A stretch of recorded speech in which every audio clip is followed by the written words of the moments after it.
izvezvi ndiri kutoenda kweshamwari yake kunobvunza kuzasuku. Ndiwani? Ndiwe right, ndiwe jokera baba Titi. Muri mungupi? Muri driva motikari? This is my husband car. Hey! Yay! Muri kasera kanje? Brighton waku? Kumusha kwake ndekupi budai mai mwana. Ndazoriwa najokiriye. Saka ndiwe kukushura chi? Imoti yemurume wangu usataroze kuti kundishuradzwa. This is my husband's car. Murume wangu haana kudzoka nezuro manheru.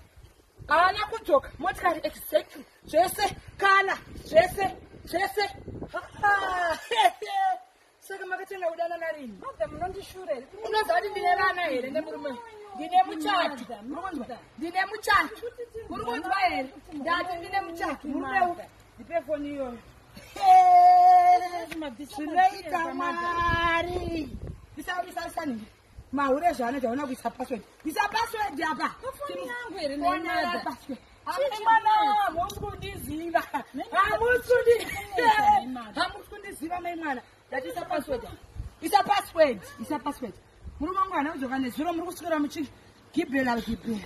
Isa password.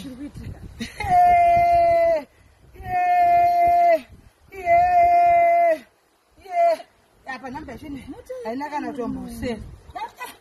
Kutaye murume wangu.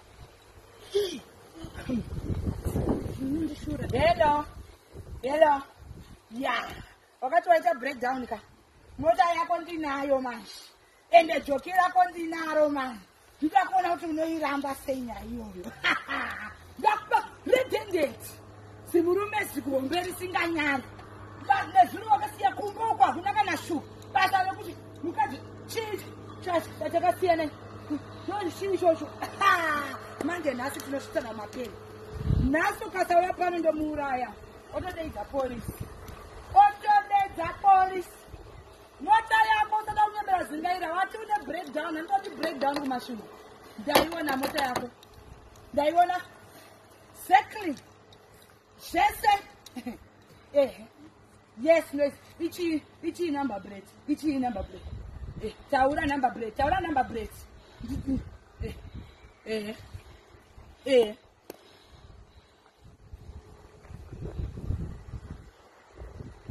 Wati chief tokoroza number plate.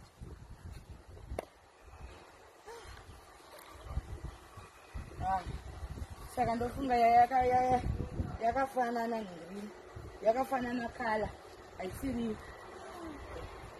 Yakafanana kala ngandisi. Ndafunga kuti ndini. Yakafanana motikari yemurume wangu ndeyegrey. Ndikutomutsvaka ndisi. Yakafanana kusingamboiti mufunge. Motikari yacho kubva yafanana kudaro chokwadi. Vanoti mota dzakafanana nedzevarume vedu kudai. Handicho unotouraya munhu ipapo.